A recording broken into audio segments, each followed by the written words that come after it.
From Cornwall to Birmingham and Johnston and Bexhill, here's Ruben Spire on the radio.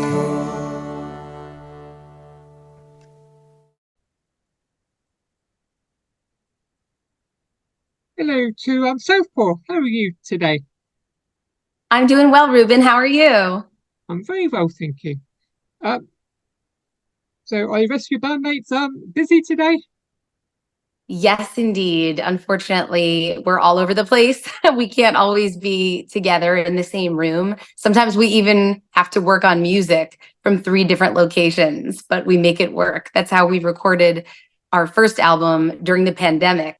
And a lot of it was done in three different places at once. So can you tell me the debut single that you released back in 2022 called Whiskey and Wine?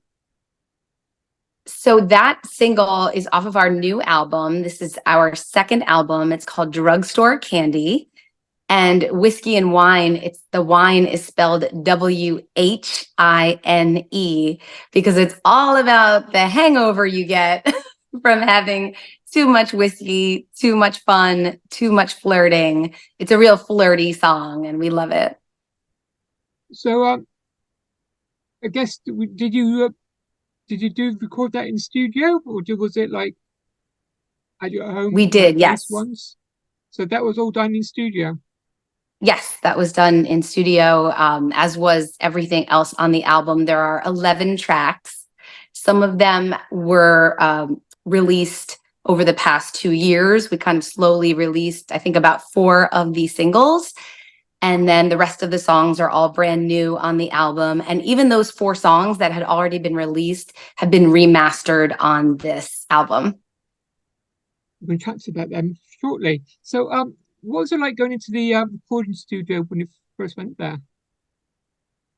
It always depends on what song I'm recording. So I can't speak for my bandmates on this, but for me, each song brings out a totally different person in me in the recording studio. So I really like to get into character and really feel what the song evokes. So if it's a sad song, I very well might be crying in the studio. My bandmates can attest to that. So I'll have to take a lot of breaks and wipe a few tears and then continue singing.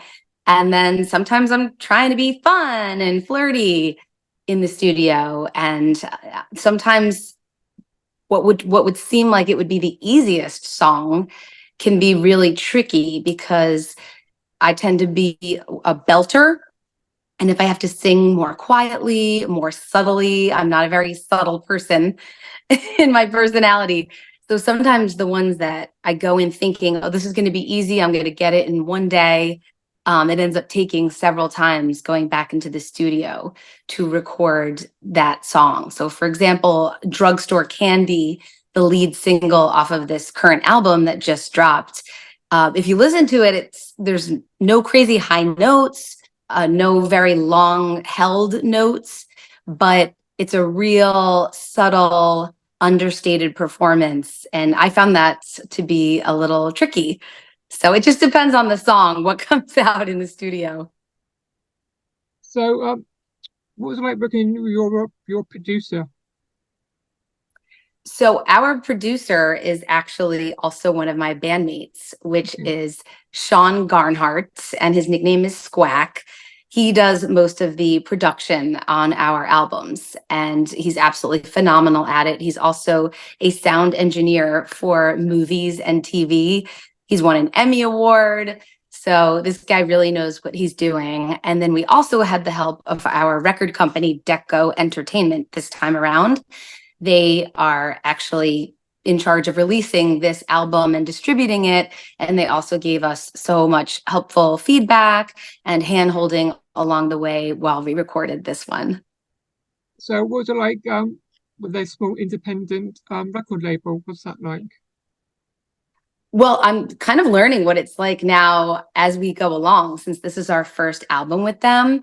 But it's exciting because you almost feel like you're the only band whom they're promoting. They really hold your hand, take their time with you. They act like they really care. So you kind of forget that they have dozens of other artists who are signed with them, including the very famous Tiffany and some other really well-known artists. But I always forget, oh, they have this whole repertoire of talent because they really give us so much one-on-one attention, so much feedback. They're promoting our album to new outlets that we hadn't reached before when we were doing everything ourselves. So it's really exciting to see where's this all going to go, what new people are going to be finding our music thanks to Deco. That's what it's all about, getting your music to Exactly. That's all we want. So can you tell me more about 3 More Hours? Oh, so that was inspired by a girls' trip I took to Nashville. And I'm sure anyone who's been to Nashville can attest. It's the new city that doesn't sleep. So forget Manhattan. It is all about Nashville when it comes to nonstop live music, fun, entertainment, crazy hijinks on Broadway. And I was having a grand old time with my girlfriends down there. And we knew our flight back home was looming. And we're all looking at our watches saying, oh my gosh, there's only 3 more hours left before we have to get to the airport. And we tried to pack in as much fun in those last 3 hours as possible. And that's what inspired the song. What can you do in 3 hours on Broadway in Nashville? And how is this city now the new city that doesn't sleep? So who writes the music for Southpaw? Is it a joint effort or? Yes, it's very collaborative. Sometimes one of us will write more of the lyrics than another, but it all comes down to collaboration. And we've been approached by some other songwriters who would like us to record one of their songs or collaborate. And something might happen like that down the road with a collaboration with another artist. But for right now, it's really the 3 of us. And so far, we're enjoying this trinity of songwriters. So can you tell me more about the first album that you released called Unhitched? Yes, so that was our first album. I believe that was released in 2021. And we had to record most of that during the pandemic. So it was just when we decided, hey, we're going to take this country act all the way and record an album of all original music.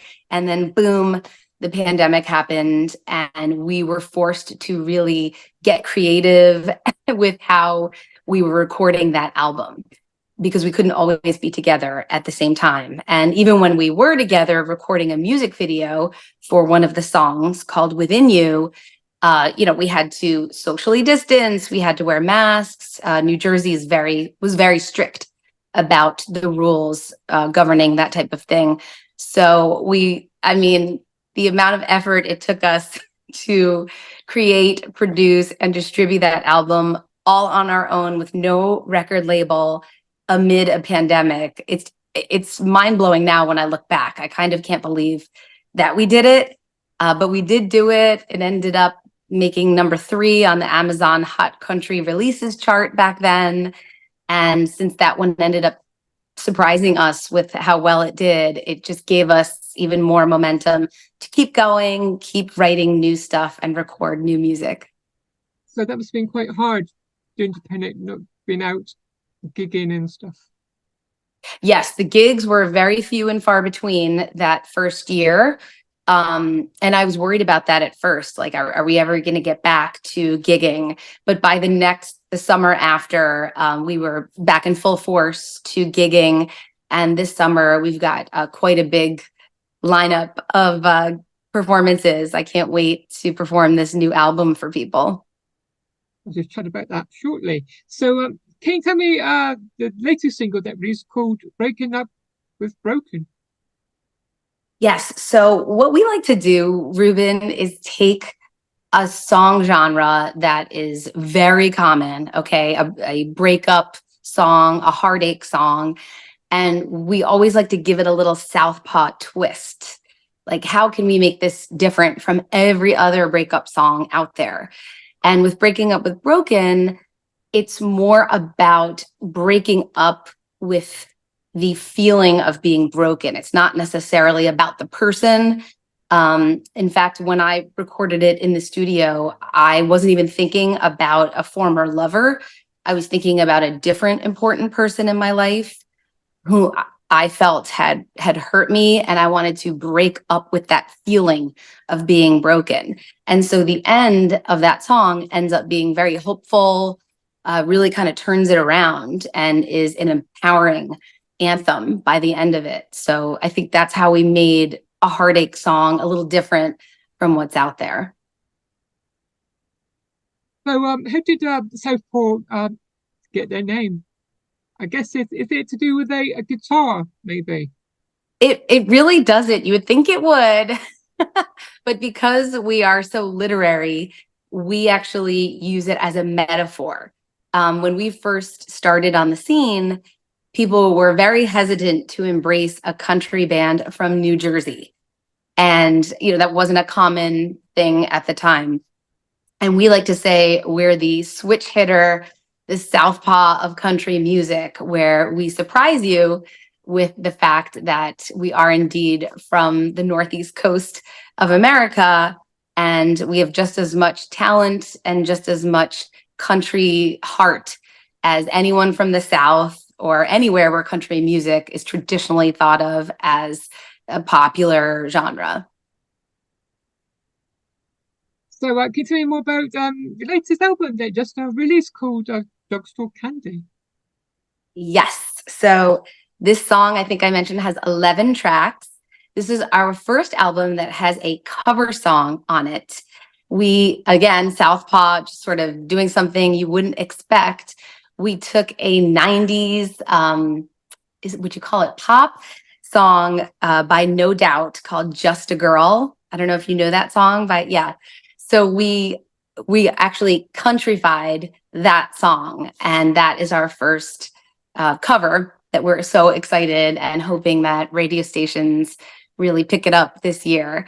And the rest of the songs are all original tracks.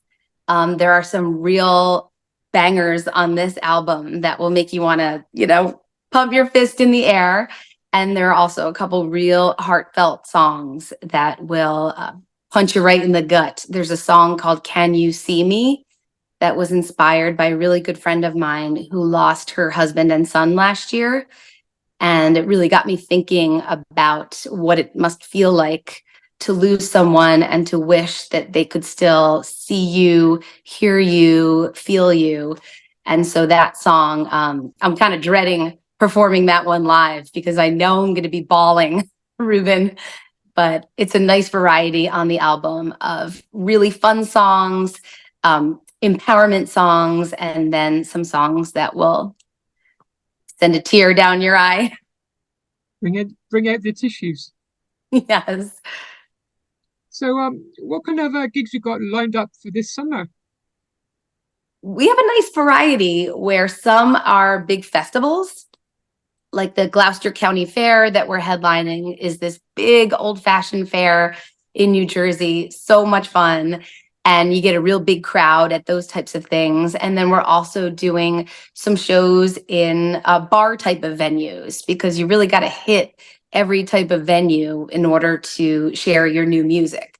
So if anyone goes on our website, southpawcity.com, they can subscribe to our mailing list and see the full lineup of shows. And of course, they're continually added as we book them. So we've got some good stuff going through the end of the summer. And then hopefully I'll have a couple real interesting performances in the fall as well.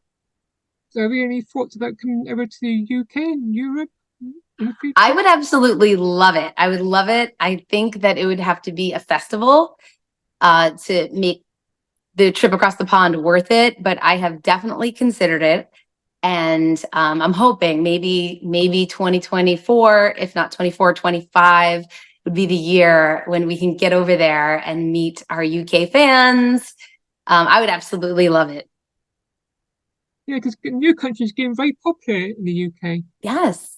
that's what we're finding. We're getting a lot of radio play over in the UK, also in Ireland.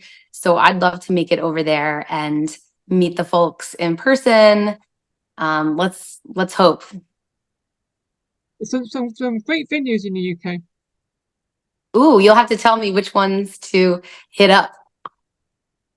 Yes, there's especially like in the King's Heath area, there's quite very famous pub there called the Hare and Hounds. Ooh, okay. Where the not Beatles, where the great UB40 played their very first gig. Oh, you're kidding me. Oh, I used to love them. Well, that would be very cool. Yes, and there's this album, the Drugstore Candy, in vinyl. There's another great vinyl record store in Worcester that got a very small venue called STBC, and then they got a small venue there. Which you can. They don't charge you to hire out, but they can keep all your entrance fee. I love those types of venues where they have the record sales and then a little thing in the back with acoustic performances or whatnot. I would love to do something like that. So you're signed to independent record company. So any thoughts about being signed as a group? Listen, I'm hoping this year is the year we get nominated for a Grammy, Ruben. Now that we have a record company behind us, I'm hoping for big things. I like to say that I'm a little, I call it confident delusion. So I might be a little delusional, but it has always worked for me in the past. So I'm telling myself that with these guys behind me, we can only propel forward at an even greater pace. And that's what I'm hoping. So stay tuned. This could be the year for even bigger news than last year. Last year, we won Country Group of the Year at the Josie Music Awards in Nashville. We also won Modern Country Song of the Year there. So those things were huge for us last year. So I'm thinking we can only go bigger, right? Yep, can only do better. So finally, can you tell my listeners where can they find Southpaw on your social media? Yes. So we are known as Southpaw City on pretty much all social media platforms: Facebook, Instagram, TikTok, YouTube. It's Southpaw City. Our website is southpawcity.com. And we'd love for you to check us out. Thank you for letting me chat to you today. It's so great talking with you, Ruben. I'm excited to see how your shows are going to grow, and we'll be following you too. Enjoy the rest of your day. You too. Goodbye. Bye.